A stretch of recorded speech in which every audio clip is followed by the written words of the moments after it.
أعوذ بالله من الشيطان الرجيم.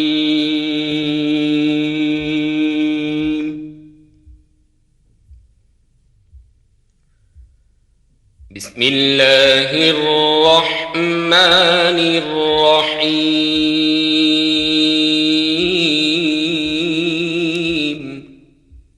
পরম করুণাময় ও অসীম দয়ালু আল্লাহর নামে শুরু করছি। ফেরাউন ভালো মানুষ না খারাপ মানুষ? আমার ভাই, ফেরাউন দাবি করলো আনা রব্বুকুমুল আ'লা, আমি তোমাদের সবচেয়ে বড় খোদা। আমার দেশে কারো আইন চলবে না, আমার দেশে মিছিল চলবে না, মিটিং চলবে না, মানব বন্ধন করা যাবে না, ঠিক না? এটা কারাই, আরো জোরে বলেন কারাই। এক স্বামী তার স্ত্রীর সাথে ঝগড়া, স্ত্রীকে বলে দিল তুমি শুইলেও তালাক, বসলেও তালাক, দাঁড়াইলেও তালাক। বুঝেন, মানুষের এই তিন অবস্থা ছাড়া আর কোন অবস্থা আছে? আপনার এখন কোন অবস্থায়? মাহফিল শেষে, বাড়িতে গিয়া, তাহলে তিন অবস্থা একটা মৌলিক। হয় আপনি দাঁড়াবেন, না হয় বসবেন, না হয় শুবেন। তো মহিলা চিন্তা করলো ঘটনা কি, আমি তো তিন অবস্থা থেকে বাঁচার কোন উপায় নাই। স্বামীকে কি জিজ্ঞেস করে আসলে কি তোমার আমার রাখার কোনো জ্ঞান নাই? তো কেন? তুমি বললো শুইলো তালাক, বইলো তালাক, খাড়াইলো তালাক, তোকে আমি কি করতাম? কি করলো তালাক? বুঝলেন এই কথা? এগুলো ফেরাউনি আইন, কারাই। কিচ্ছু করা যাবে না, ইসলামী সাহিত্য রাখা যাবে না, তাফসীর পড়া যাবে না, আল্লাহু আকবার স্লোগান দেওয়া যাবে না, রাজপথে নামা যাবে না, হাতে হাত ধরে খাওয়ানো যাইতে না। জোরে বলে ঠিক না? আল্লাহ আছে না? আল্লাহ আছে না? গড়ায় গন্ডা বিচার হবে ইনশাআল্লাহ, ইনশাআল্লাহ। আমার ভাইয়েরা, সংঘর্ষ হলো ফেরাউনের সাথে হযরত মূসা আলাইহিস সালাতু ওয়াসসালামের। হযরত মূসা প্রচন্ড প্রতিবাদ করলেন। ফেরাউন যে বলল আনা রব্বুকুমুল আ'লা, আমি তোমাদের সবচেয়ে বড় খোদা, প্রতিবাদ করলেন কে? আর যদি বলেন প্রতিবাদ করলেন কে? এই যুগে মূসার বড় প্রয়োজন, ঠিক না? আপনাদের কাছে একটা বিষয় জানতে চাই, আমাদের এই দেশে যত পীর মাশায়েখ আছেন, যত আলেম ওলামা আছেন, যত মসজিদের ইমাম সাহেব আছেন, যত বুজুর্গ আছেন, সকলে মিলে তাদের যা মর্যাদা হযরত মূসার থেকে বেশি হবে? বুঝতে পারছি কথা? বাংলাদেশে এমন কোন পীর কি পাওয়া যাবে যিনি হযরত মূসা থেকে দামি? হযরত মূসা যদি চিন্তা করতেন যে ফেরাউন দেশ চালায়, সে যেমনে মন ধরে এমনি চালাক, আমি আছি মসজিদ লইয়া, কথা বুঝলেন না? আমি আছি খানকা নিয়া, আমি তেল ফোড়া দিব, পানি ফোড়া দিব, কাইতের ফোড়া দিব, খালি হাদিয়া খাবো, এতে দেশ যেমনে মন ধরে এমনি চালাক। হযরত মূসার কি দাওয়াত কমে যেত? হাদিয়া বন্ধ হয়ে যেত? হযরত মূসা তাহলে ফেরাউনের অন্যায় প্রতিবাদ করে ভুল করলেন না সঠিক করলেন? আর যদি বলেন ভুল করলেন না সঠিক করলেন? শুধু সঠিক নয়, এটা একমাত্র দায়িত্ব ছিল, ঠিক না? আপনি অন্যায় কাজে প্রতিবাদ করবেন না, নিজেকে পীর বলে দাবি করবেন, আপনি পীর না, আপনি ভণ্ড, ঠিক না? রাসূল বলেছেন আস-সাকিতু আনিল হক শাইতানুল আখরাস, অন্যায় কাজে বাধা দেয় না সে শুধু শয়তান নয়, বোবা শয়তান। কি শয়তান? এই কথা কার? আল্লাহর নবীর। এই কথা কার? আরো জোরে বলেন কার? আপনারা কি অন্যায় কাজে প্রতিবাদ করতে রাজি আছেন? জবান দিয়ে করতে হবে, শারীরিক ভাবে করতে হবে, অর্থনীতি দিয়ে করতে হবে, ঠিক আছে কথা? আমরা জান দিয়া, মাল দিয়া, সময় দিয়া অন্যায়ের প্রতিবাদ করবো, রাজি আছি? ইন্না সালাতি ওয়া নুসুকি ওয়া মাহইয়ায়া ওয়া মামাতি লিল্লাহি রাব্বিল আলামিন। আমার নামাজ, আমার রোজা, আমার জিহাদ, আমার কুরবানি, আমার মিছিল, আমার মিটিং সব কার জন্য? কার জন্য? শেয়ার মার্কেটে কোনো সমস্যা থাকবে না, অর্থনৈতিক ব্যবস্থা একেবারে কি হয়ে যাবে? ঠান্ডা হয়ে যাবে। কথা কি বুঝতে পারছি? এবার ফেরাউন চিন্তা করলো সমস্যা যেহেতু এই দুইজন, এবার কি করো? ধাওয়া করো। কথা বুঝেন নাই? এবার ধাওয়া করা শুরু হলো। হযরত মুসা এবং হারুন দুই ভাই, সাথে অল্প কয়েকজন সাথী লগে সদস্য আছে। কথা বুঝেন নাই? বুঝেন নাই মনে হয় কথা? কিছু সাথে কিছু সদস্য নিয়ে হযরত মুসা রওনা হলেন নীল নদীর দিকে। যাওয়ার পরে দেখেন বিশাল নদী, চিন্তা পড়ে গেলেন সামনে নদী, পিছনে শত্রু, করবো থাকে। আল্লাহ রাব্বুল আলামিন বললেন, মুসা পেরেশান হয়ো না, চিন্তিত হয়ো না, ঘাবড়ে যেও না, ভয় পেও না, আতঙ্কগ্রস্ত হয়ো না। তোমার হাতে যে লাঠি আছে লাঠি ছেড়ে দাও। হযরত মুসা লাঠি দিয়ে আঘাত করলেন। এক আঘাতে নীল নদের তলদেশে একটা আল্লাহ রাব্বুল আলামিন বিশাল বিশাল 12টা হাইওয়ে তৈরি করে দিলেন। সুবহানাল্লাহ। কতটা রাস্তা তৈরি করে দিলেন? জোরে বলে কয়টা? হযরত মুসা এবং সঙ্গী সাথীরা নেমে গেল, নদীর মাঝখানে চলে গেলেন। এবার ফেরাউন আসলো নদীর পাড়ে। ফেরাউন এবার এসে দেখে ঘটনা কি, এত বছর দেশ চালাইলাম, উন্নয়নের জোয়ার বয়া দিলাম, কিন্তু পুরা দেশের রাস্তাঘাট তো দূরের কথা, রাজধানী রাস্তাও শুধু খাদ আর খাদ। জোরে বলে বুঝেন না কথা? নদীর তলদেশে এত সুন্দর রাস্তা কে রে বানাইলো? বুঝেন নাই? এত বছর দেশ চালাইলাম, দেশের কোনো উন্নয়ন করতে পারলাম না, রাস্তা সব খাদ। বর্ষা আসলে বোঝা যাবে। কথা বুঝেন নাই? এখনো বাঙালি টের পায় নাই। আকাশ থেকে যখন রহমতের বাড়ি বর্ষণ হবে তখন বাঙালি হারে হারে টের পাবে। বুঝেন নাই? এবার ফেরাউনের একটু দেশের চিন্তা ঢুকছে, এত সুন্দর রাস্তা কে বানাই। হঠাৎ চিন্তার পরিবর্তন। আর আমি দেশের জন্য তাই নাই, আমার তো দেশের জন্য আসা নয়, আমার মূল টার্গেট তো মোল্লা ধরা। কথা বুঝেন নাই? আমার ভীষণ ওয়ানলি ফরওয়ার্ড একটাই, সেটা হলো মোল্লা ধরা। দেশ মোল্লায় যাক, দেশ জাহান্নামে যাক, যাই হোক দেশ ভারতে নিয়ে যাক, আমার আপত্তি নাই, মোল্লা ধরতে হবে। মোল্লাকে হারুন। কথা বুঝেন নাই? এখন মোল্লা দুইজন কই? কোথায়? নদীর মাঝখানে। বুঝেন নাই? আর ফেরাউন কোথায়? তো এবার ফেরাউন চিন্তা করলো দেশ মোল্লা যাক, দেশের চিন্তা করে আমার লাভ নাই, আমার মূল টার্গেট হলো এই দুইজন মোল্লা। বুঝেন নাই? এবার মোল্লা ধরার জন্য নেমে গেছে। কথা বুঝেন নাই? এবার অন্যদিকে আর কোনো চিন্তা নাই, বাজার যাই হোক আমার এই মূল টার্গেট হলো এই দুইজন। এই দুইজনের জন্য নয়, অন্য কোনো কারণে যদি মিছিল করে আমি কই মধ্যে এটা গোলাই করছি। কথা বুঝেন নাই? সুতরাং আমার মূল কাজ একটা। মূল কাজ কয়টা? একটা। এবার নেমে গেল কারে ধরার জন্য। নেমে গেছে। এবার মোল্লা দুইজন উঠে গেছে উপারে। সুবহানাল্লাহ বললেন না? এবার মুসা এবং হারুন বিপদে না নিরাপদে? আরো আস্তে কোন, বিপদে না নিরাপদে? কিন্তু আসার পথটা কি নিরাপদ ছিল? যদি বড় নিরাপদ ছিল? আসার পথে গাড়ি ছিল, হুমকি ছিল, লাঠির আঘাত ছিল, মামলার হামলার হুমকি ছিল, ঠিক কিনা? আসার পথটা ছিল বিপদ সংকুল, কিন্তু এখন এটা ইসলাম, এটা ইসলামের আন্দোলন, ঠিক কিনা? আমার ভাইয়া, আপনি ইসলামের জন্য কোনো ত্যাগ স্বীকার করবেন না। আপনি একদিন আপনার আল্লাহর পথে আল্লাহর জন্য কাজ করলেন না, আল্লাহ এমনি জান্নাত দিয়ে দিবেন। কথা কি বুঝতে পারছি? একবার এক মার্কেটে আগুন লাগে, আগুন লেগে মার্কেটের ঝুপড়ি ঘরগুলো সব পুড়ে ছাই হয়ে গেল। যখন কোন বাড়িতে কোন মার্কেটে আগুন লাগে তখন শত্রু মিত্র সব এক হয়ে যায়, সকলে আগুন নিবারণের কাজে সহযোগিতা করছিল। এক বুড়া মানুষ, উনি খুব আপনার কি বলে আইসি ভাবে বললো যে আল্লাহ যা করে ভালোর জন্যই করে। বুঝেন নাই? এই কথা শুনলে অন্যরা কি খুশি হওয়ার কথা না বেজার হওয়ার কথা?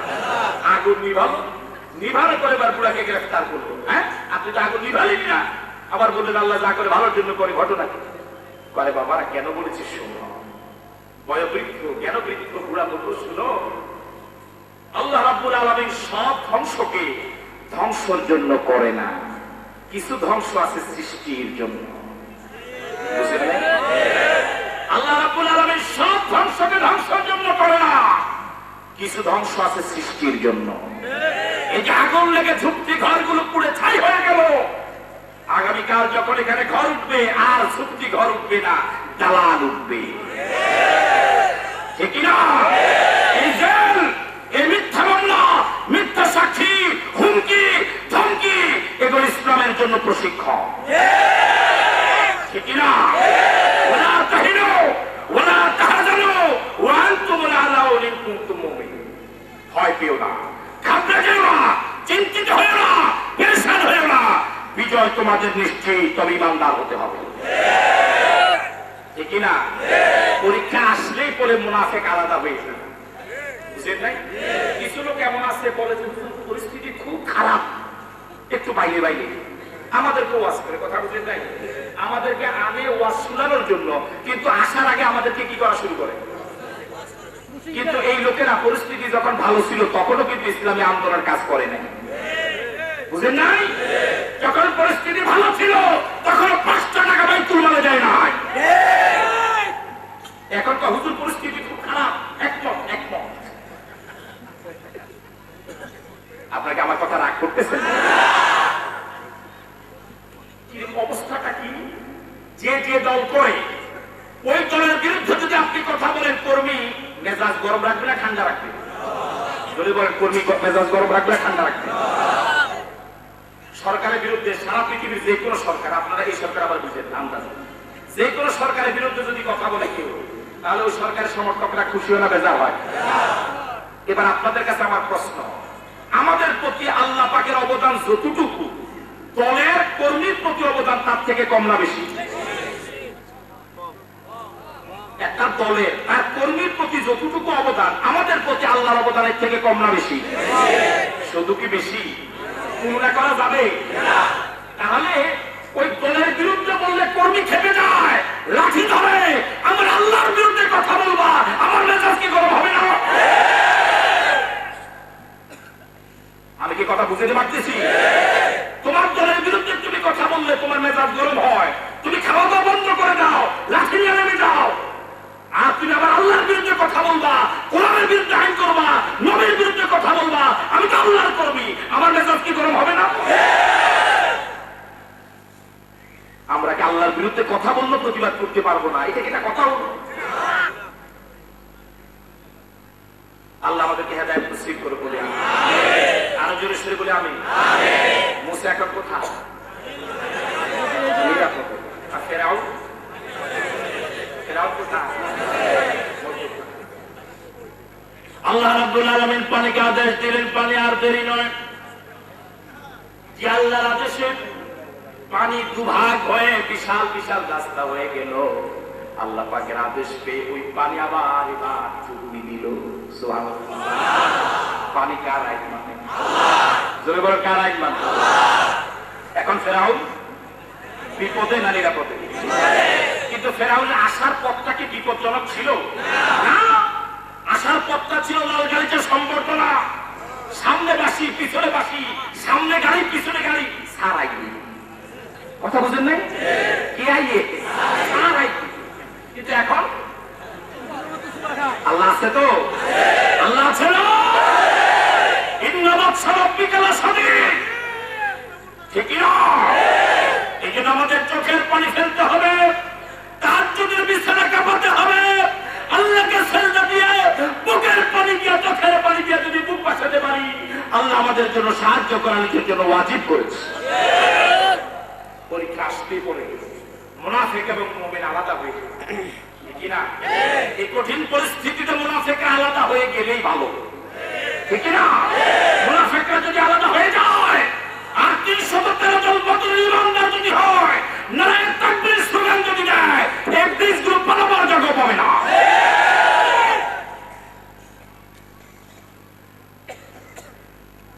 আবার ভাইরা, এবার যখন পানি চাপ দিল, ফেরাউন একবার ডুবে আবার ভাসে। যখন ভাসার সুযোগ পেল তখন বলে মুসা এবং হারুন যে আল্লাহকে মানে, আমি আল্লাহকে মানি। বুঝলেন এই কথা? ডুবার আগ পর্যন্ত পুরা মিশরে ফেরাউনের দৃষ্টিতে মুসা এবং হারুন ছিল সবচেয়ে খারাপ মানুষ। কথা বুঝেন নাই? ডুবার আগ পর্যন্ত পুরা মিশরে এই দুইজন ছিল সবচেয়ে। এবার দুবার পরে কয় মুসা এবং হারুন সবচেয়ে ভালো। আলহামদুলিল্লাহ, আল্লাহু আকবার বলবেন না? আবার ঢুকলো, দুবার পরে আবার একটু ভাষার সুযোগ পেল। এবার ভাষার পরে এবার কয় শুধু এই দুইজন বালা নাই, দুইজনের দলটাও বালা। বনি ইসরাইল যে আল্লাহকে মানে, আমিও আল্লাহকে মানি। সুবহানাল্লাহ, কথা বুঝতে পারলাম? তাহলে সর্বপ্রথম দোষ থেকে মুক্ত করেছে দুইজনকে, ব্যক্তিকে। এরপরে ডুবার পরে দ্বিতীয়বার নির্দোষ বলেছে দলকে। আল্লাহর কসম করে বলি, আজ হোক কাল হোক, মরার দিন হলেও মনে মনে হলেও বুঝে আসবে যে এরাই ভালো। ঠিক না? যারা দুর্নীতি করে নাই, 5 টাকার দুর্নীতি পাওয়া যায় নাই, এদেরকে ফুলের মালা দিয়ে বরণ করা উচিত ছিল। আল্লাহ সহি বুঝতে বলি আমি, আরো জোরে সরে বলি আমি। এবার আল্লাহ পাক কি বলে শুনবেন? আল্লাহ পাক বলে আল আন এতদিন তোর বুঝইও।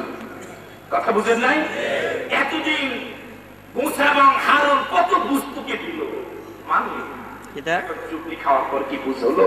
এখন বুঝ আসলেও আর যাবে না। এই জন্য আমাদের কেউ শত্রু নয়, ভালো করে বুঝুন। আমরা কাউকে শত্রু মনে করি না, সকলকে আপনজন মনে করি।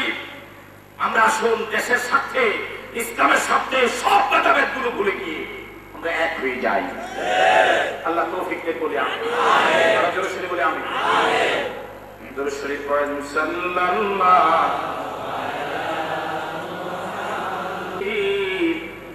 والليل تجامع وفرته صلى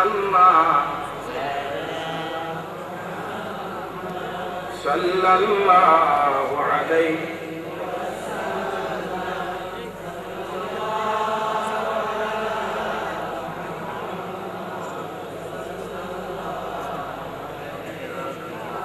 আপনাকে বিরক্ত হচ্ছেন ভাই? আলো চলবে কতক্ষণ? আমি যে পারতেছি না, হয়রান হয়ে গেল। তারেক ভাই আসতেছেন, পথে আছে, ওই পর্যন্ত কি থাকবেন? বলে ইনশাআল্লাহ। আসুন তামাম মাখলুকাতের উপর সুবহানাল্লাহ বললেন না? আমার ভাইরা, আমাদের নবীর মর্যাদা হলো আল্লাহ রাব্বুল আলামিন লক্ষাধিক নবী এবং রাসূল দুনিয়াতে পাঠালেন। এর মাঝে মাত্র 25 জন নবীর নাম কোরআন মজিদে দিলেন। অন্য নবীদেরকে যখন ডাক দেওয়ার প্রয়োজন হলো, আল্লাহ রাব্বুল আলামিন সব নবীদেরকে নাম ধরে ধরে ডাক দিলেন। কিন্তু আমার নবী, আপনার নবী জনাবে মুহাম্মদুর রাসূলুল্লাহ সাল্লাল্লাহু আলাইহি ওয়াসাল্লামকে রব্বুল আলামিন কোরআন মজিদে একবারও নাম ধরে ডাক দেয় নাই। সুবহানাল্লাহ বললেন না? মনোযোগ আছে আপনাদের? আমার ভাইরা, হযরত আদমকে যখন ডাক দেওয়ার প্রয়োজন হলো, পৃথিবীর প্রথম মানুষ যিনি, প্রথম নবী যিনি, আমাদের আদি পিতা যিনি, আমাদের আদি পিতাকে বাপ নিয়ে আপনাদের এলাকায় ঝামেলা নাই তো? ঝামেলা নাই তো?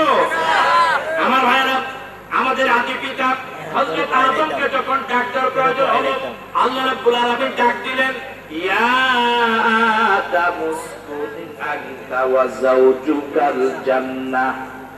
মুসাকে যখন ডাক দেওয়ার প্রয়োজন হলো, এবার ডাক দিলেন, ওয়ামা তিলকা বিয়ামিনিকা ইয়া মুসা। ও মুসা, তোমার ডান হাতে ওটা কি? ইব্রাহিম এবং ইসমাঈল, আল্লাহ রাব্বুল আলামিন বলেন, ওয়া ইয ইয়ারফাউ ইব্রাহিমুল কাওয়াইদা মিনাল বাইতি ওয়া ইসমাঈল। এভাবে সব নবীকে রব্বুল আলামিন নাম ধরে ধরে ডাক দিলেন। কিন্তু আমার নবী, আপনার নবী, দো জাহানের নবী, নবীদের নবী জনাবে মুহাম্মদুর রাসূলুল্লাহ সাল্লাল্লাহু আলাইহি ওয়াসাল্লামকে রব্বুল আলামিন পুরা কোরআন মজিদে একবারও নাম ধরে ডাক দেয় নাই। সুবহানাল্লাহ বললেন না? নবীকে যখন ডাক দেওয়ার প্রয়োজন হলো, একবার ডাক দিলেন ইয়াসিন। আবার যখন ডাক দেওয়ার প্রয়োজন হলো, এবার ডাক দিলেন তাহা। আবার যখন ডাক দেওয়ার প্রয়োজন হলো, এবার ডাক দিলেন ইয়া আইয়ুহাল মুযাম্মিল। ও কুমিল লাইলা ইল্লা কলিলা নিসফাহু আবিল কুসমিনহু কলিলা আও জিদ আলাইহি ওয়া রাত্তিলিল কুরআনা তারতিলা। আল্লাহু আকবার। একদিন আমাদের নবী চাদর আবৃত হয়ে শোয়া, এই দৃশ্যটা আল্লাহর কাছে বড় ভালো লাগলো, মায়া লাগলো। আল্লাহ রাব্বুল আলামিন আদর ভরা কণ্ঠে, সোহাগ ভরা কণ্ঠে নবীকে ডাক দিলেন, ইয়া আইয়ুহাল মুযাম্মিল, ও চাদর আবৃত নবী, কুমিল লাইলা, আপনি সজাগ হয়ে যান রাতের বেলা, সারা রাত ইবাদত করুন। দিনের বেলা যুদ্ধ করেছেন, জিহাদ করেছেন, কায়েফে গেলেন, বদরে গেলেন, উহুদে গেলেন, খন্দকে গেলেন, আল্লাহর জমিনে আল্লাহর বিধান কায়েমের সংগ্রামে নেতৃত্ব দিয়েছেন। সারাদিন আপনি নফল ইবাদত করার তেমন একটা সুযোগ পাননি, সুতরাং সারা রাত আপনি নফল ইবাদত করেন। তবে সারা রাত নয়, যেহেতু সারাদিন কষ্ট করেছেন, সারা রাত ইবাদত করলে আপনার শরীর খারাপ হয়ে যাবে। নিসফাহু, আপনি হয় অর্ধেক রাত ইবাদত করুন, আমিন কুসমিনহু কালিলা, হয়তো তার থেকে কিছু কম, আও জিদ আলাইহি, অথবা তার থেকে কিছু বেশি। সুবহানাল্লাহ বললেন না? আল্লাহর কি অঙ্কের জ্ঞান আছে? আল্লাহ কি অঙ্ক ভালো পারে? তাহলে দুই মেয়ে যা পাবে, এক ছেলে তা পাবে, এই অঙ্কটা কার? এই অঙ্কে আল্লাহ ভুল করে নাই তো?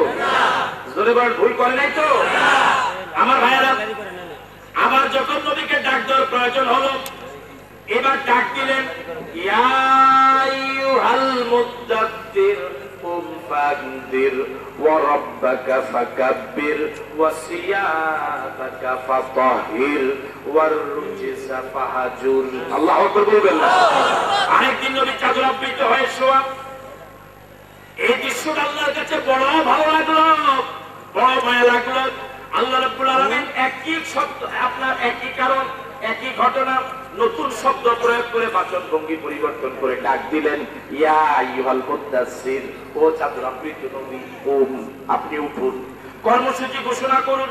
এলাকার লোকেরা মূর্তি পূজা করেন, দরগা পূজা করেন, গাছ পূজা করেন, মাছ পূজা করেন, আল্লাহর বিরুদ্ধে কথা বলেন, নবীর বিরুদ্ধে কথা বলেন, মিছিল সহকারে জাহান্নামের দিকে রওনা হচ্ছে।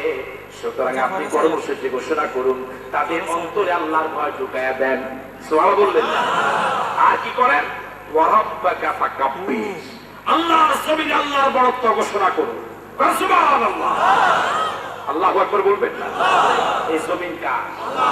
এই জমিন আইন চলার কথা কার? এই আয়াতের তাফসীরে মুফাসসিরিন কেরাম বলেন, ওয়া রাব্বাকা ফাকাব্বির, আপনি আল্লাহু আকবার বলেন। জোরে সুরে বলেন তো আল্লাহু আকবার। আরো জোরে বলেন আল্লাহু আকবার। এর অর্থ কি? এর অর্থ কি? আল্লাহ বড়, কার থেকে বড়? সবার থেকে বড়, সবার থেকে বড়। আমার ভাইরা, আমি আপনি যখন মায়ের গর্ভ থেকে খালাস হয়ে দুনিয়াতে এসেছিলাম, কোন নেতা নেত্রীর নাম আমার আপনার কানে যায় নাই, কোন পীরের নাম কানে যায় নাই, কোন দলের নাম কানে যায় নাই, কোন আলেম ওলামার নাম কানে যায় নাই। সর্বপ্রথম আমার আপনার কানে গিয়েছিল আল্লাহু আকবার। ঠিক না? দুনিয়ার মানুষ আমাকে আপনাকে রিসিভ করেছিল আল্লাহু আকবার বলে। আবার যখন বিদায় করবে, জানাজার মাধ্যমে যখন বিদায় করবে, তখন আল্লাহু আকবার বলে বিদায় করবে। ঠিক না? আর দুনিয়ার জীবন শুরু করলাম আল্লাহু আকবার দিয়া, দুনিয়ার জীবন শেষ করবো আল্লাহু আকবার দিয়া। কিন্তু কপাল পোড়া মুসলমান, রাজপথে আল্লাহু আকবার স্লোগান দেওয়া যায় না। ঠিক কিনা? আমার জীবন শুরু হলো আল্লাহু আকবার দিয়া, আমার জীবন শেষ হলো আল্লাহু আকবার দিয়া।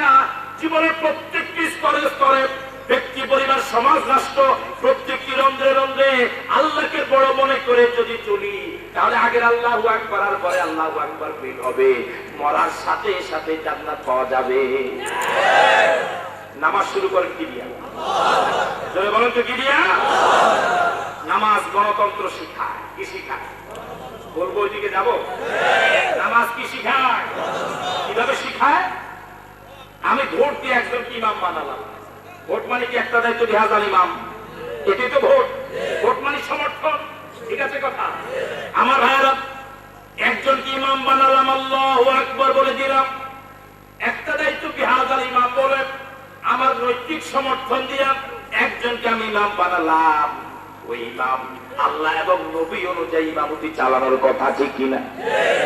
কিন্তু ইমাম সাহেব, আপনার ভোট পাওয়ার পরে সূরা ফাতিহা পড়ার কথা ছিল, কিন্তু ইচ্ছায় হোক অথবা ভুলে হোক উনি সূরা ফাতিহা বাদ দিয়ে এবার সূরা ইখলাস পড়া শুরু করছে। উনি কি আল্লাহ এবং নবী অনুযায়ী আছে এখন? এখন আপনি কি করবেন? এখনো কি ইমাম মানবেন? প্রতিবাদ করতে হবে, ঠিক কিনা? তবে অগণতান্ত্রিক পদ্ধতিতে নয়, গণতান্ত্রিক পদ্ধতিতে, নিয়মতান্ত্রিক পদ্ধতিতে। এবার আপনি পিছন থেকে বলুন আল্লাহু আকবার। আপনি ইমামকে বুঝিয়ে দিলেন, ইমাম আমি কিন্তু তোমাকে ভোট দিয়েছিলাম আল্লাহ এবং নবী অনুযায়ী ইমামতি করার জন্য, তুমি কিন্তু এখন আল্লাহ এবং নবী অনুযায়ী, তুমি আল্লাহ তোমার থেকে বড়, এখনো সময় আছে, তুমি ফিরে আসো। যদি ফিরে আসো তোমার ইমামতি ঠিক থাকবে, যদি ফিরে না আসো, ইমাম যদি ফিরে না আসে, আগে যে পরিমাণ আওয়াজ দিয়ে আল্লাহু আকবার বলা হয়েছিল, সারা পৃথিবীর সব আকীদার কিতাবের, ফতোয়ার কিতাবের মাসআলা হলো আগের থেকে আরেকটু আওয়াজ দিয়ে এবার বলতে হবে আল্লাহু আকবার। এবার আপনি প্রথমবার বলেছিলেন, মাত্র কয়েকজন শুনেছে, এবার আরেকটু আওয়াজ দিয়ে বলবেন, আরো অনেকে শুনবে, সকলে অ্যালার্ট হয়ে যাবে যে একটা প্রতিবাদ হচ্ছে, এই প্রতিবাদে আমাকেও কি করতে হবে? অংশগ্রহণ করতে হবে। কথা বুঝতে পারলাম? ইমাম যদি ফিরে আসে ইমামতি ঠিক থাকবে, যদি ফিরে না আসে সর্বশেষ এত জোরে আওয়াজ দিয়ে আল্লাহু আকবার বলতে হবে যাতে করে টেকনাফ থেকে তেতুলিয়া পর্যন্ত লড়া পড়ে যায়। এরপরে আর কোন আন্দোলন নয়, পুরা মসজিদে মুসল্লি আন্দোলন মুখর হয়ে যাবে, সকলে বুঝবে, রাত হয়ে যাবে, একটা শক্ত প্রতিবাদ হচ্ছে, অন্যায়ের প্রতিবাদ হচ্ছে, এই প্রতিবাদে আমাকে অংশগ্রহণ করতে হবে। ইমাম যদি ঠিক হয়ে যায় ইমামতি ঠিক থাকবে, যদি ঠিক না হয় আর কোন গণতান্ত্রিক আন্দোলন নয়, এবার ডাইরেক্ট অ্যাকশন। মাসআলা হলো পিছন থেকে ইমামের ঘাড়ে এত শক্ত করে ধরতে হবে, ইমাম যাতে করে বুঝে কত দানে কত চাই, ধরে নিয়ে আসতে হবে পিছনে। এতক্ষণ ছিল ইমামতির আসনে, এবার আসলো কার কাতারে? জনগণের কাতারে, বুঝেন নাই? এখন ইমামতির আসনটা খালি না লোক আছে? এটাকে খালি রাখলে চলবে? লোক দিতে হবে, আরেকজনকে ধরে জায়গা নিতে হবে। যাকে পাঠাইলেন উনি কি মূল ইমাম না কেয়ারটেকার? কেয়ারটেকার আইন শরীয়ত সম্মত আইন। আল্লাহু আকবার বলবেন না? কেয়ারটেকার আইন শরীয়ত সম্মত আইন। আল্লাহু আকবার। যাকে আপনি এখন দ্বিতীয়বার দিলেন উনি হলেন মূল সরকার নয়, মূল তত্ত্বাবধায়ক, আপনার মূল ইমাম না, উনি হলো কেয়ারটেকার, তত্ত্বাবধায়ক। ঠিক আছে কথা? আগের মূল ইমাম তো সূরা ফাতিহা বাদ দিয়ে ইখলাস পড়া শুরু করছে, এবার উনি আতাহিয়াতু পড়া শুরু করছে। কথা বুঝেন নাই? এবার কি মানবেন? টাকাই দিতে হবে জনগণকে আমেরিকাতে, বুঝেন নাই? বুঝেন নাই? কাম করেছো, এ বাংলার জমিনে বিচার হবে ইনশাআল্লাহ।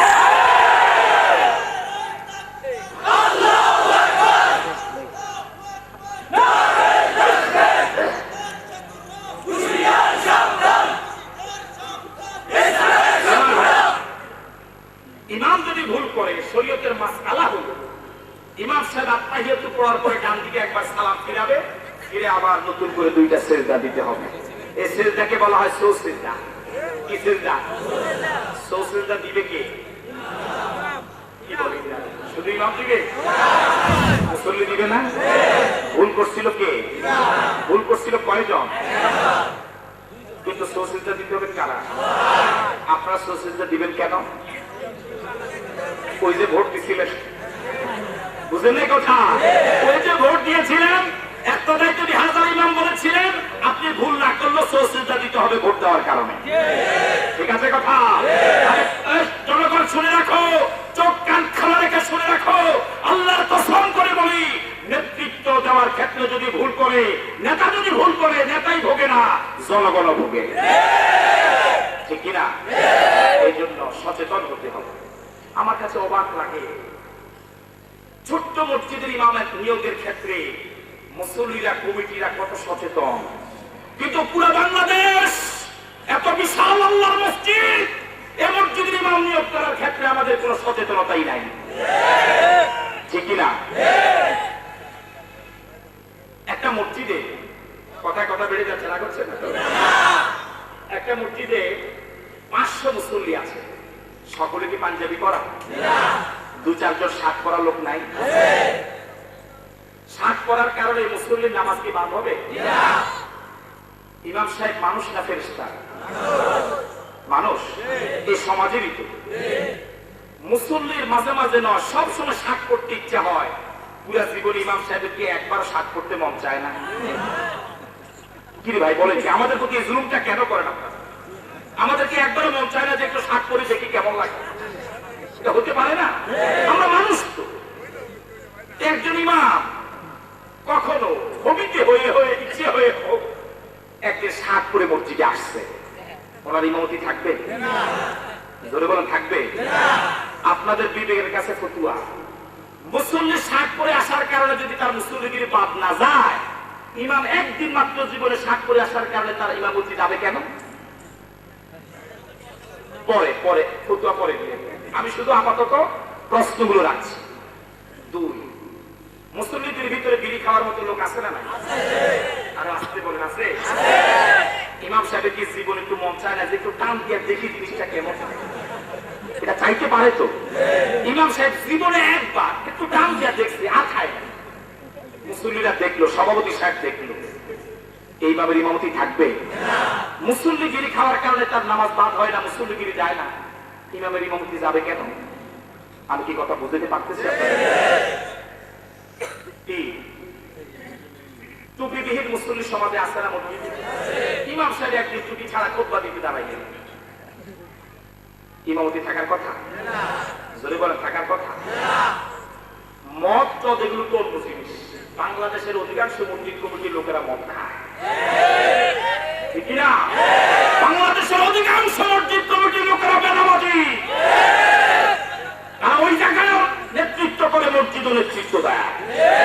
বুঝেছি, তা বলেছি। আমাকে দাওয়াত দিয়ে সম্মান দেওয়ার জন্য কর্তৃপক্ষকে আন্তরিক ধন্যবাদ মোবারকবাদ জানাচ্ছি। আপনাদের সকলকে আন্তরিক ধন্যবাদ মোবারকবাদ জানিয়ে আল্লাহর কাছে দোয়া করে আল্লাহ রাব্বুল আলামিন এখানে যেভাবে আমরা একটি সামিয়ার নিচে বসা, আল্লাহ পাক যেন আরশের নিচে আমাদের একটু জায়গা করে দেয় বলে আমিন। আপনাদের সকলকে আন্তরিক ধন্যবাদ জানিয়ে তারেক ভাইয়ের আলোচনার শুনে যাওয়ার আহ্বান জানিয়ে আমার আলোচনা এখানে শেষ করছি। আসসালামু আলাইকুম ওয়া রাহমাতুল্লাহি তাআলা ওয়া বারাকাতুহু। দোয়া তারেক ভাই করবে, কথা বুঝেন না? জি, আসসালামু আলাইকুম।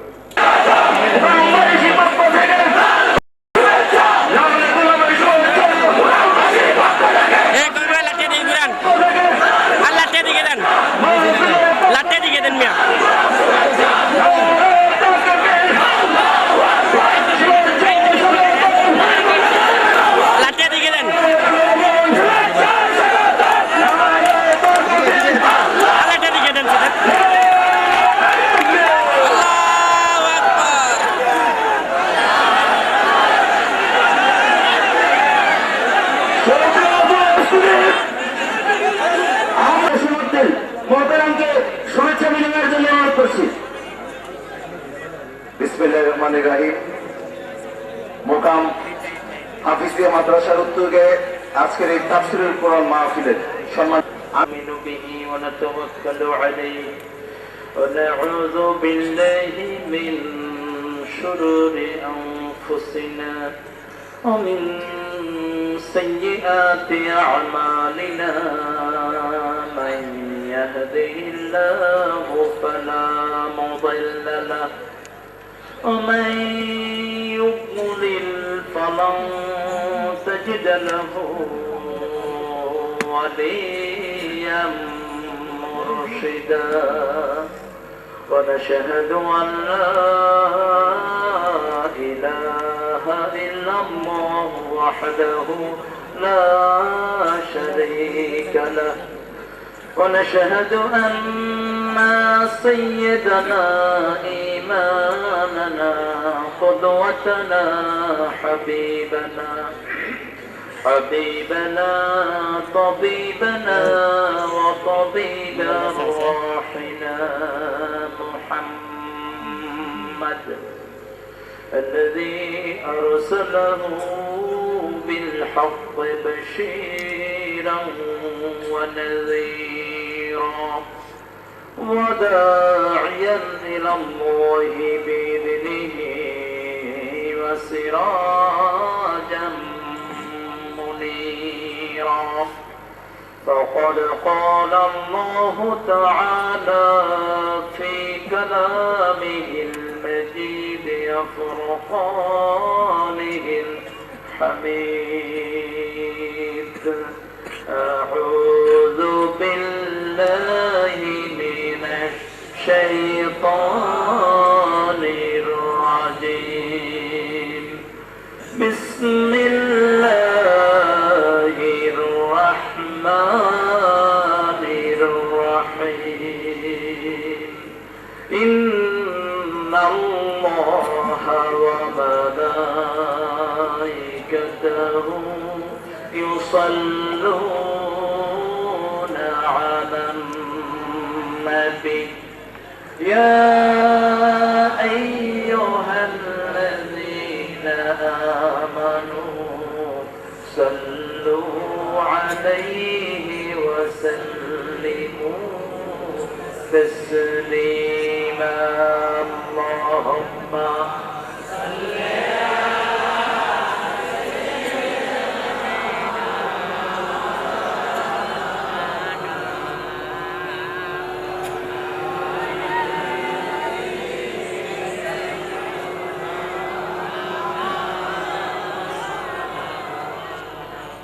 সবচেয়ে বেশি সওয়াব হয় কোন দুরূদে?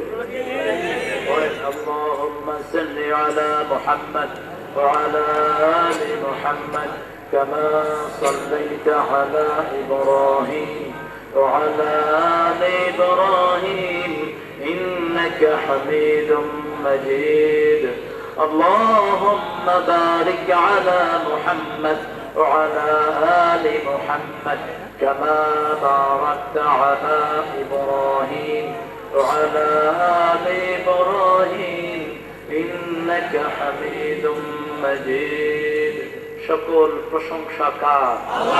সে আল্লাহর জন্য সবাই পড়ছি আলহামদুলিল্লাহ।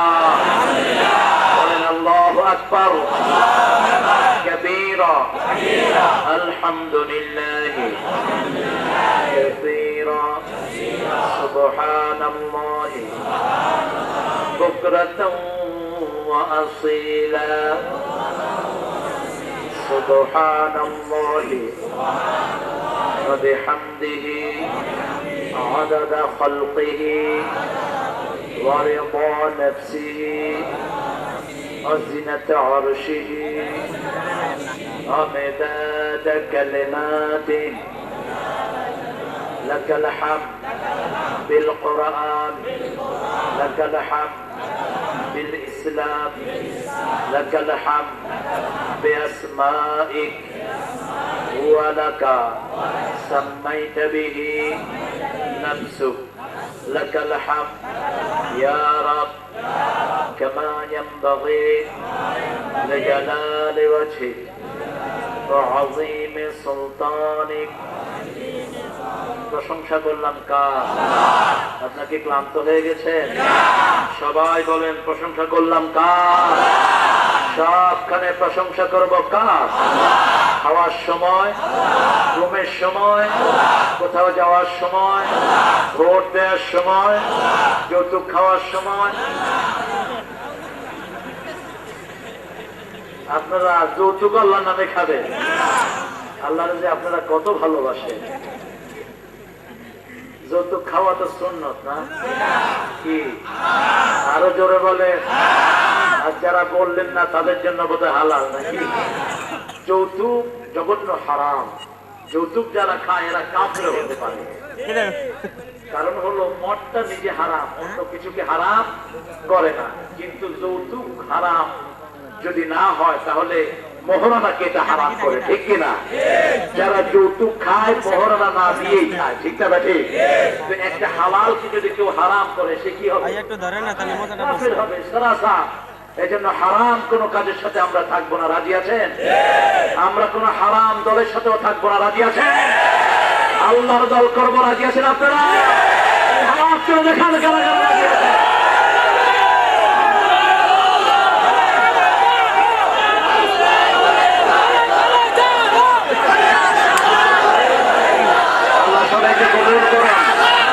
চিৎকার করে বলি আমিন।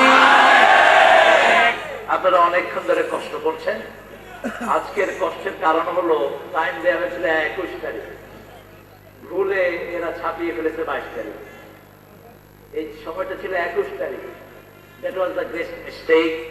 তো এই জন্য প্রোগ্রাম অ্যাডজাস্ট করতে গিয়ে একটু হেরফের হয়ে গেছে। আমার আজকের প্রোগ্রামটা চোয়ারা আপনাদের এটার চেয়ে কোনো অংশে কম হয়নি, তাদের গ্যাদারিং বরং আরো বেশি হয়েছে বলা যায়। প্রায় 100-এর মতো বাসই আসছে সেখানে বিভিন্ন জায়গা থেকে। এটা কোনো ব্যক্তির কোনো বুজুর্গি নয়, এটা কোরআনের বরকত। আল্লাহ কবুল করুন। এজন্য এখানের ছেলেরা খুবই আন্তরিক, এজন্য একটু লেট হয়ে গেছে। আর আরেকজন ওয়াইজ আসেই নেই, আমি শুনেছি। যারা আসবে না এদেরকে আর কখনো দাওয়াত দিবা না। দাওয়াত নিয়ে যারা আসে না, শরীর কারণ ছাড়া আল্লাহ মাফ করবেন, ঠিক কিনা? দাওয়াত নেওয়াটা কি সুন্নাত, আর নিলে আসাটা কি ওয়াজিব অথবা ফরজ? ফরজ বলেছেন কেউ কেউ। তো এখন আপনারা কষ্ট পেয়েছেন, আসে নাই কে? জহিরুল ইসলাম জাবেরি কোনো কিছু জানিয়েছে কেন আসে নাই? হ্যাঁ, গ্রামে ছিল, দূরে ছিল, কোথায় ছিল? ওরা হাইটা রওনা হইতে বইটা সকালবেলা আড়া শুরু করলে কুমিল্লাতে চলে আসা যায় যখন পর্যন্ত। আর এমন কোন জাম কুমিল্লাতে নাই যে 8-10 ঘন্টায় গাড়ি পৌঁছে কুমিল্লা। এটা দুনিয়ার কোথাও নাই এখন, আলহামদুলিল্লাহ বলেন। আর আজকে তো রাস্তা ফ্রি, রাস্তা ফ্রি, আসার সময় ফ্রি, যাওয়ার সময় একটু জাম। তারপরেও তিনি কখন রওনা দিচ্ছেন দেখা উচিত। যদি শরীর কারণে হয় আল্লাহ তাকে মাফ করে দিই, আর যদি ইচ্ছা করে হয় আল্লাহ যেন তাকে শাস্তি দান করে। আমি কোন মন্ত্রী যদি না আসতো তার জন্য একই কথা বলতাম, দাওয়াত গ্রহণ করে আসবে না। কেন আসলো না? কোরআনের মাহফিল একটা জমানো এত সহজ নয়। এই ছেলেগুলো এক একটা খাটতে খাটতে চেহারা সুরত কালো হয়ে গেছে। ছেলেগুলো মানুষের দরবারে কতবার করে যায়, আর যখন মেহমান আসে না মাহফিল কমিটির মুখ দেখানোর আর কোনো জায়গা থাকে না। আল্লাহ আমাদের এই ছেলেগুলোকে কবুল করুন। আজকে আমাদের সভাপতির আসন অলঙ্কৃত করেছেন মুহতারাম মাওলানা হাফিজুল্লাহ হাফিজাহুল্লাহ, সাবেক উপাধ্যক্ষ লিমসার জুনাবালি কলেজ। আলহামদুলিল্লাহ আমাদের সভা স্যার, আলহামদুলিল্লাহ বলেন। স্যারকে আল্লাহ হায়াত দারাজ করে দিন। আরো জোরে বলি আমি। স্যারের সারা জীবনের এলমি খেদমতকে আল্লাহ কবুল করুন। স্যারের মতো যতজন এসেছেন বয়োজ্যেষ্ঠ আলেমে দ্বীন, আল্লাহ সবাইকে কবুল করুন। আর আমাদের যত স্যার এসেছেন, প্রাইমারির স্যার, হাই স্কুল কলেজের স্যার, সকল স্যারকে আল্লাহ কবুল করুন। এসেছেন আপনাদের অনেক ডিস্ট্রিক্ট মেহমান। আমার আগে জসিম ভাই কথা বলেছেন, তার আগে আরো ভাইরা কথা বলেছেন, চেয়ারম্যান সাহেব কথা বলেছেন। তো চেয়ারম্যান সাহেব তো মাশাআল্লাহ, এই চেয়ারম্যান সাহেব দেখলে তো চোর এমনি লাগায়, সুন্দর চেহারা। এরপরে সুন্নতি লেবাস আছে না নাই? নিশ্চয়ই কোরআন শরীফ দিয়ে আপনাদেরকে কথা বলেছে। আল্লাহ আমার চেয়ারম্যান সাহেবকে কবুল করুন। ওনার পরিষদের যত মেম্বার, আরো অন্যান্য যারা চেয়ারম্যান এসেছেন, আল্লাহ সবাইকে কবুল করুন। বিশেষ করে আপনারা এসেছেন খেটে খাওয়া মানুষ, যাদের দাম ইসলামের সবচেয়ে বেশি। খেটে খাওয়া মানুষকে আল্লাহর হাবিব ওলি বলেছেন। যারা পরিশ্রম করে খায় এরা আল্লাহর ওলি, যারা বসে বসে খায় এরা আল্লাহর দুশমন। আমাদের দেশে আমরা উল্টিয়ে ফেলেছি, যারা বসে খায় এদেরকে বলি ওলি, এরা হলো উলি। উলি একজন নবী সাল্লাল্লাহু আলাইহি ওয়াসাল্লামও পরিশ্রম ছাড়া খান নাই। কাঠ মিস্ত্রি নবীদের মধ্যে আছে না নাই? কাঠ মিস্ত্রি গিরি করা কি সহজ না কঠিন? আপনি পারবেন না, হাতুড়া দিয়া নিজের আঙ্গুল পিটাবেন তবুও তার কাটা ঢুকবে না, ঠিক কিনা? এই কঠিন কাজ কোন নবী করেছেন? নূহ আলাইহিস সালাম নৌকা বানিয়েছেন। সেই নৌকায় যারা কালেমার উপর আমল করেছে তারা ছাড়া কেউ উঠতে পারে নাই। নিজের ছেলে কালেমার দল করে নাই, আল্লাহ নৌকা থেকে নামিয়ে দিয়েছে।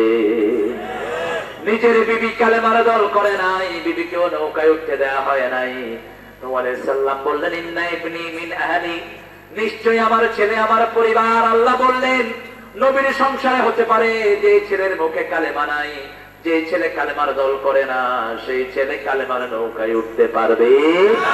কালেমা আছে যেখানে আমরা আছি, কালেমা নাই যেখানে আমরা নাই। আরেকজন নবী মসজিদ ঝাড়ু দিয়েছেন। কোন নবী? মসজিদ পরিষ্কার করেছেন, যেটার জন্য আমাদের জাতীয় কবি দোয়া চেয়েছেন, শোনো শোনো ইয়া ইলাহি আমারে মুনাজাত শোনো আমারি মোনাজাত মসজিদেরি ঝাড়ু বরদার হোক আমারে হাত শুনো আমারে মোনাজাত বলেন আমি আগে গিয়ে মসজিদ ঝাড়ু দিবেন, যতজন সেজদা দিবে সবার সব আল্লাহ আপনারা আমলনামায় দিয়ে দিবেন। দুইজন নবী মসজিদ পরিষ্কার করেছেন, একজন ইসমাঈল আলাইহিস সালাম আর একজন ইব্রাহিম। বাপ ছিলেন রাজমিস্ত্রি, ছেলে ছিলেন যুগালী।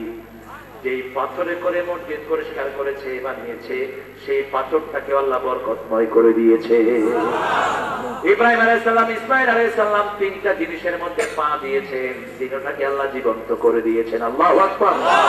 ইব্রাহিম আলাইহিস সালাম উঠেছেন পাথরের মধ্যে, ওটাকে আল্লাহ মাকাম ইব্রাহিম বানিয়ে দিলেন। পাথরের মধ্যে ওনার পা আছে না নাই?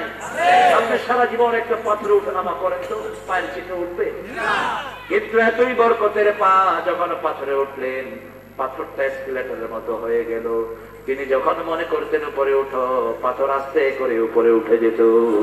তিনি যখন মনে করতেন নিচে নেমে যাও, পাথরটা নিচে নেমে যেত। বিশ্ব নবী সাল্লাল্লাহু আলাইহি ওয়াসাল্লামের সাথে ওমর ফারুক রাদিয়াল্লাহু আনহু পাথরের পাশে আছেন। হঠাৎ করে তিনি দাঁড়িয়ে গেলেন। বিশ্ব নবী সাল্লাল্লাহু আলাইহি ওয়াসাল্লাম বললেন, ওমর এখানে দাঁড়ালে কেন? ওমর ফারুক রাদিয়াল্লাহু আনহু বললেন, হুজুর আমার মন চায় এই পাথরের সামনে আমি আল্লাহর জন্য সিজদা দেই।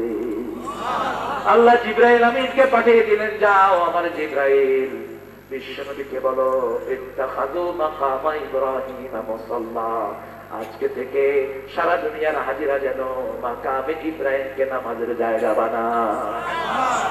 মন থেকে চেয়েছেন ওমর, সেটাকে কবুল করেছেন কে? আল্লাহ কবুল করেছেন। আবার নবী আলাইহিস সালামদের মধ্যে কামার আছে না নাই? লোহার অস্ত্র বানাতেন কোন নবী? দাউদ আলাইহিস সালাম। তিনি ছিলেন সুরের জনক। তিনার কণ্ঠে এত সুর ছিল, পাখি আকাশ থেকে নেমে যেত তিনার সুর শোনার জন্য। সাগরের মাছগুলো কিনারে চলে আসতো। আল্লাহু আকবার। আর সুরের সম্রাট ছিলেন মুহাম্মদ সাল্লাল্লাহু আলাইহি ওয়াসাল্লাম। ওনার জন্য পাখি আর মাছ আসতো। আর বিশ্ব নবীর ঘরের চারপাশে কাফেররা দাঁড়িয়ে দাঁড়িয়ে সারা রাত কোরআন শুনতো। এত সুন্দর কণ্ঠ বিশ্ব নবীকে দান করেছেন কে? এই জন্য বিশ্ব নবী সাল্লাল্লাহু আলাইহি ওয়াসাল্লাম বলতেন, আমার যেই উম্মতেরা সুন্দর করে সুর দিয়ে কোরআন পড়ে না, তারা আমার উম্মত হতে পারে না। এই জন্য যে কোনো মসজিদে গেলেই কোরআনের সুর আছে না নাই? আলহামদুলিল্লাহি রাব্বিল আলামিন।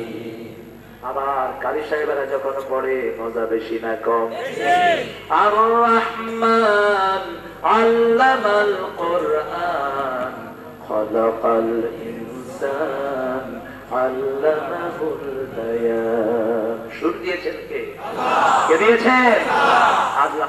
আমাদের শেষ খেটে খাওয়া মানুষদেরকে আল্লাহ কবুল করুন। মাহফিলে আসে অনেক হিন্দু ভাই বোনেরা, তাদেরকে আল্লাহ কবুল করুন। তাদের জীবনকে আল্লাহ উন্নত করে দিন। তাদেরকে আল্লাহ কোরআনের হেদায়েত নসিব করে দিন। তারা আমাদের সমাজের অংশ, তাদেরকে ভুলে গেলে চলবে না। আমরা ভাগ্যহতভাবে ভাগ্যবান হয়ে কালেমার ঘরে এসেছি, আর তারা কালেমার ঘরে আসতে পারে? তাদের মতো মূর্তির ঘরে আমাদের একজন নবী আছেন না নাই? কোন নবী? কোন নবী নিজের ঘরে মূর্তি পেলেন? কোন নবী মূর্তিগুলোকে ভেঙে বড় মূর্তির ঘরে কুঠার চাপিয়ে দিলেন? কোন নবী? ইব্রাহিম আলাইহিস সালাম। সেই কথাটা আবার কোরআনে তুলে দিলেন কে? নামাজের আগে কোন নবীর দোয়া পড়ি, আর নামাজের শেষে কোন নবীর দুরূদ পড়ি? আগে ইব্রাহিম, পরেও ইব্রাহিম। দুরূদ ইব্রাহিমটার গুরুত্ব বেশি হলো এই কারণে, এই দুরূদ ইব্রাহিমের ভিতরে আপনাদের জন্য দোয়া হয়, ওয়া আলা আলে মুহাম্মদ। আমরা হলাম আলে মুহাম্মদ। যারা কিয়ামত পর্যন্ত বিশ্বনবীকে অনুসরণ করবে তারাই হলো বিশ্বনবীর আল। সুবহানাল্লাহ বলেন। এজন্য এই দুরূদটার দাম সবচেয়ে বেশি। এই দুরূদ পড়লে সবার আগে খুশি হয়ে যান কে? আমার আগে আরো অনেক ভাই কথা বলেছেন, বিশেষ করে আজকের বিশেষ অতিথি আমাদের জয়নাল আবদিন কন্ট্রাক্টর চেয়ারম্যান। আলহামদুলিল্লাহ, সুন্দর, আল্লাহ কবুল করুক আমার ভাইকে। আবার আবু নসর আশরাফি এসেছেন, তো খুবই বড় আলেম, আলহামদুলিল্লাহ বলেন। আমি ওকে বলি আগুনের ঘরের আগুন। ওর আব্বা হলেন পৃথিবী বিখ্যাত একজন মুহাদ্দিস ফজলুল করিম সাহেব। ফজলুল করিমের পেটে সিহাসিতা সবগুলো মুখস্থ। তিনি হাদিসের কোন কিতাব দেখে বলতে হয় না, সব মুখস্থ বলতে পারে। এত বড় আলেমের ঘরে এসেছে এই আবু নসর আশরাফি, তার ভিতরেও সেই থাক আছে না নাই? বাপ কা বেটা সিপাহী কা কুছ না হতো থোড়া থোড়া থোড়া থোড়া পেলেই হবে। ফজলুল করিম সাহেবের থোড়া জ্ঞান পেলেই আশরাফির জীবন উজালা হয়ে যাবে। আমি আশা করি, আমার অত্যন্ত আদরের স্নেহের অনুজ, আমি আশা করি খুব ভালো বলেছেন। আল্লাহ তার কথাগুলোকে আমাদের আমল করার তৌফিক দান করুন। আল্লাহ তার মতো যত আলেম কোরআনের দিক মানুষকে ডাকছেন, যাদেরও একসময় আমার অনেক খেদমত করতো, আল্লাহ তাকেও কবুল করুন। কারণ সে তো নরমালি প্রোগ্রাম মিস করে না, যতটুকু আমি জানি, যে কোনো কারণে হয়েছে আসতে পারে নাই। আরো অনেক আলেম এখানে এসেছেন। মোল্লা নাজিম এসছে আমার সাথে, মাওলানা রহমতুল্লাহ সাহেব এসেছেন। উনি মাওলানা হলো কিন্তু হসপিটালের চেয়ারম্যান। দোয়া করে রোগীর সংখ্যা যেন আল্লাহ বাড়িয়ে দেয়। তার যে ব্যবসা, সেই ব্যবসা দোয়া করে। ওই যে মরা মানুষের জিনিস বেছে না, এদের কাছে আমি গিয়ে গেলাম, তোরা কি দোয়া করিস কর, এটা আপনি রেখো। আমি গেলাম, তোরা দোয়া করো আল্লাহ মানুষ যেন বেশি বেরাম হবে, তাহলে তোকে জিনিসপত্র বিক্রি হবে বেশি, বেড়া এই ব্যবসা ছাড়া যাবে না। আবার অনেক রকমের ব্যবসায়ী আমাদের দেশে আছে না নাই? এখানে দেখি যে খাঁচার ভিতরে করে কুত্তা বেচতেছে। আমি গেলাম, এই যে বিশিষ্ট কুত্তা ব্যবসায়ী এদিকে আসে, কই হুজুর এরকম করে মানুষের ডাকে।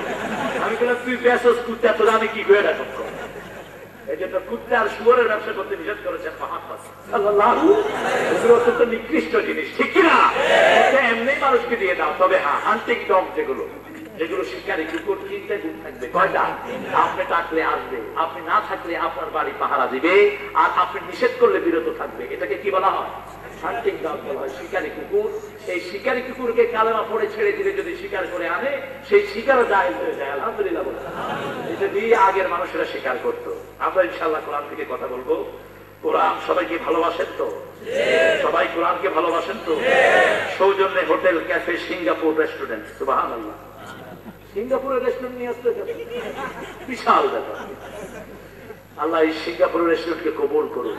আবার এখানে আরেকটা হোটেল আছে যেখানে ভর্তা পাওয়া যায় অনেক রকম। আমি হলাম ভক্তার পাগল। ভক্তা আছে যেখানে, আমি যাব সেখানে। আর কুমিল্লা হলো ভক্তার রাজা। কুমিল্লার মতো ভক্তা দুনিয়ার কেউ নামও জানে না, বানাইতেও পারে। আলহামদুলিল্লাহ বলে। এই জন্য দুনিয়ার সব বিখ্যাত হোটেল গুলো কোথায়? আলহামদুলিল্লাহ কন না? কুমিল্লার মতো কিছু হোটেল বিভিন্ন জায়গায় বানাইতে চাইছে, আরো খারাপ হয়ে গেছে। কারণ এখান থেকে শিক্ষা নেওয়ার লাগবে, শিক্ষা না নিলে হইতো না। আল্লাহ কবুল করো আমার কুমিল্লাকে, জোরে বলো না আমি। এখানে আসলে কবিদের সাহিত্য চর্চা বেড়ে যায়। নজরুল যখন কুমিল্লায় ঢুকলেন, প্রেমের দরিয়া তার সামনে উন্মোচিত হয়ে গেল। আধরাতে যদি ঘুম ভেঙে যায়, মনে পড়ে মোর হে প্রিয়, চাঁদ হয়ে রব আকাশের গায়ে, বাতায়নে খুলে দিও। এই কুমিল্লার ফসল, আলহামদুলিল্লাহ বলে। এনেছি আমার শত জনমের প্রেম, আখি জলে গাথা মালা, ওগো সুদরিকা, আজও কি হবে না শেষ তোমারই চাওয়ার পালা।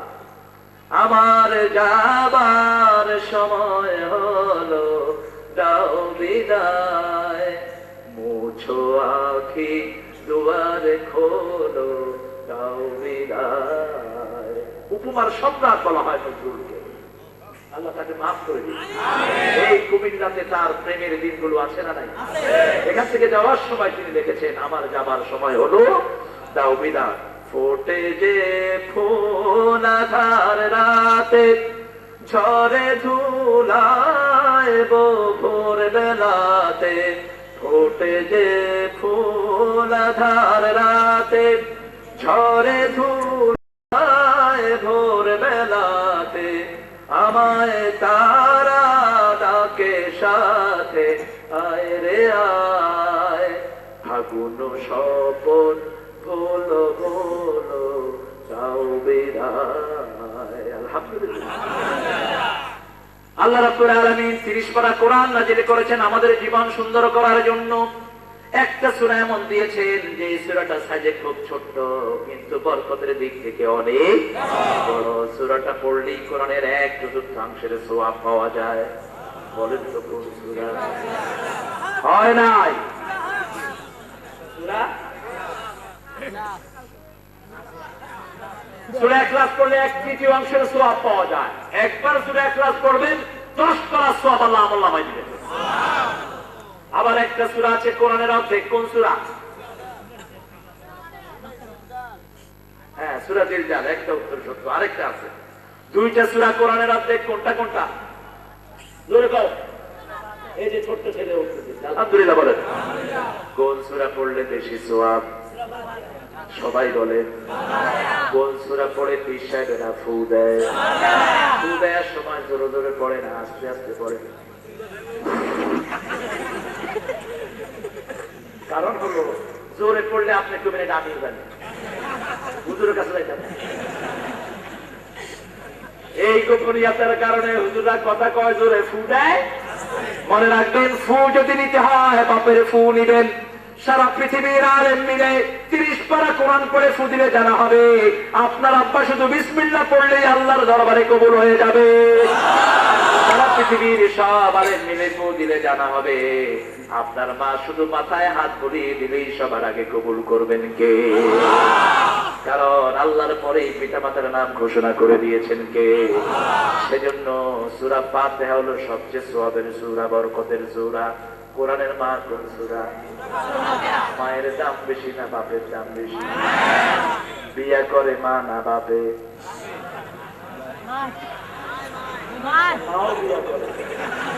যেগুলো যৌতুক খায় এগুলো বিয়া করে না, এগুলোর বউ বিয়া করে। কারণ বিয়ে করলে তো টাকা দেওয়া লাগে, ঠিক কিনা? মা বিয়ে করছে, 4 জন মাকে একজন বাপ রাখতে পারে, ঠিক কিনা? কিন্তু একজন মা 4 জন বাপকে রাখতে পারে। আবার সারা কোরআনে কোন মায়ের নাম নাই। বিশ্বনবীর নাম এসেছে 450 বার, রাসূল সাল্লাল্লাহু আলাইহি ওয়াসাল্লামের 13 জন বিবির নাম একবারও নাই। আবার ফেরাউনের নাম আছে, আসিয়ার মতো জান্নাতি মহিলার নাম একবারও। আমরা বললাম আসিয়ার বিবির সাথে কি আচরণ করব? আল্লাহ বলছেন দরাবাল্লাহু মাসালান লিল্লাযীনা আমানু ইমরাআতা ফিরাউন। এই পৃথিবীর সব মুমিনের জন্য ফেরাউনের বিবিকে আদর্শ করে দিয়েছেন কে? আল্লাহ। কাফেরের বিবি হলো মুমিনের আদর্শ, আর মুমিনের বিবি হলো কাফেরের আদর্শ। দরাবাল্লাহু মাসালান লিল্লাযীনা কাফারু ইমরাআতা নূহ ওয়া ইমরাআতা লূত। এই পৃথিবীর কাফেরের জন্য নূহ এবং লূত আলাইহিস সালামের বিবিকে আমি আদর্শ করে দিলাম। একজন মহিলার নাম শুধু কোরআনে এসেছে, যেই মহিলার স্বামী নাই। কি নাম? মরিয়ম। যদি ওনার স্বামী থাকতো ওনার নামও কোরআনে আসতো? তাহলে বোঝা গেল দাম বেশি হলো স্বামীর, হক বেশি হলো বিবি, ঠিক কিনা? মায়ের হক বেশি, কারণ 3 জায়গায় কষ্ট করে কে? পেটে ধারণ করে কে? রক্ত প্রবাহিত করে কে? 2 বছর দুধ পান করান কে? আবার এগুলো কোরআনে বলে দিয়েছেন কে? ওয়াসাইনাল ইনসানা বিওয়ালিদাইহি হামালাতুহু উম্মুহু ওয়াহানান আলা ওয়াহান وفصاله في عامين أن اشكر لي ولوالدي وإلي المصير। ও দুনিয়ার মানুষ, দুইজনের ব্যাপারে আমি ওসিয়ত করেছি। একজন হলেন তোমার মা, আরেকজন হলেন তোমার বাবা। তবে মায়ের কথা তোমরা ভুলে যেও না। বড় কষ্ট করে করে মা তোমাকে পেটে ধারণ করেছে। এত কষ্ট সহ্য করেছে মা। সন্তান যখন পেটে বড় হয়, গভীর রাত, প্রচন্ড শীত, কুয়াশার চাদরে গায়ে সারা পৃথিবী ঘুমানো, সন্তান পেটে লাথি মারে, মা শরীরে খেতে রাখতে পারে না। একটা একটা করে কাপড় সরায়, প্রচন্ড শীতের ভিতরে বেরিয়ে আসে মা। একবার দাঁড়ায়, একবার বসে, চোখের পানি ছেড়ে সারা রাত কাঁদে, পেটের কষ্ট দূর হয় না। এইভাবে একদিন নয়, 2 দিন নয়, একটা জীবন্ত মানুষের পেটে 10 মাস 10 দিন আরেকটা জীবন্ত মানুষ বড় হতে থাকে। দিনের বেলায় যখন মা আবার খেতে বসলেন, সন্তান পেটে লাথি মেরে দিয়েছে। এবার মা মুখের খাবারগুলো আবার বমি করে ফেলে দেয়, চোখের পানি ছেড়ে দিয়ে উঠে যায় মা। আমার আল্লাহ রাব্বুল আলামিন বলেন, নবী বলে দাও, এই যে রাতের ঘুম হলো না, সারা রাত নফল পড়লে আল্লাহ মায়ের আমল নামায় দান করে দিবে। দিনে খেতে পারলেন না, রোজা রাখলে যে সোয়াব, সেই সোয়াব দুঃখিনী মায়ের আমল নামায় দান করে দিবেন কে? প্রসবের দিনটা যখন গড়িয়ে আসে, ওয়াহানা আলা ওয়াহান, একটার পর একটা কষ্ট সহ্য করে মা।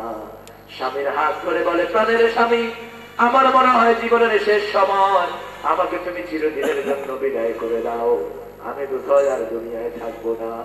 এক একটা প্রসব ব্যথা, এক একটা মরণ মায়ের চোখের সামনে তুলে দেয়। এইভাবে রক্ত নিঃসরিত হওয়া অবস্থায় যদি মা মারা যায়, আমার নবী সাল্লাল্লাহু আলাইহি ওয়াসাল্লাম বলে ওই মাকে বিনা হিসাবে আল্লাহ জান্নাত দান করে দিবে। আল্লাহর কোরআনের জন্য যুদ্ধের ময়দানে গিয়ে রক্ত দিলে যে সোয়াব, মায়ের শরীর থেকে যখন সন্তান নিঃসরিত হওয়ার সময় রক্ত যায়, সেই সোয়াব আল্লাহ মায়ের আমলনামায় লিখে দেয়। মায়ের 32 নারী ছিঁড়ে যখন সন্তান দুনিয়ায় আসে, মা দেখতে চায় আল্লাহ তাকে কি দান করেছেন। সন্তানের মুখ দেখলেই মায়ের কষ্টের দিনগুলো মা ভুলে যায়। এই নিঃসরিত শরীরে সন্তানকে জড়িয়ে ধরে, আফসানুহু ফি আমাইন, 2 বছর পর্যন্ত দুধ পান করে করে এই সন্তানটাকে বড় করে দেয়। এই জন্য আল্লাহ বলছেন, আনিশকুরুলি ওয়া লিওয়ালিদাইয়া ওয়া ইলাইয়াল মাসির, আমার কৃতজ্ঞ হবা, পিতামাতার কৃতজ্ঞ হবা, কারণ আমার দিকেই তোমাদের সবাইকে ফিরে আসতে হবে। কার কথা? কৃতজ্ঞ মানে হলো স্মরণ করতে হবে কাকে? যে কোনো কাজে কার নাম? আরো জোরে নাম, চিৎকার করে বলে, নাকি খাজার নাম নিলেও হবে? কেউ ফিরে না খালি হাতে, আরো জোরে বলেন, কেউ ফিরে না খালি হাতে, আল্লাহর তোর দরবারেতে, কেউ ফিরে না খালি হাতে, মাওলারে তোর দরবারেতে। একটা দরবার থেকে কেউ ফিরে না, সেটা কার দরবার? সে আল্লাহর কথা শুনতে রাজি আছেন তো? বিশ্বনবী সাল্লাল্লাহু আলাইহি ওয়াসাল্লাম নিজের 3টা ছেলে হারালেন। কয়টা? প্রথম ছেলের নাম কাসেম, কি নাম? দ্বিতীয় ছেলের নাম ইব্রাহিম, কি নাম? তৃতীয় ছেলের নাম তৈয়ব, কি নাম? তৈয়ব। 3টা ছেলে হারালেন। প্রথম ছেলে হারানোর পরে কাফেররা বলতে লাগলো, চড় কাটা, কি কাটা? চড় কাটা, লেজ কাটা, তার ছেলে বাঁচে না, তার বংশ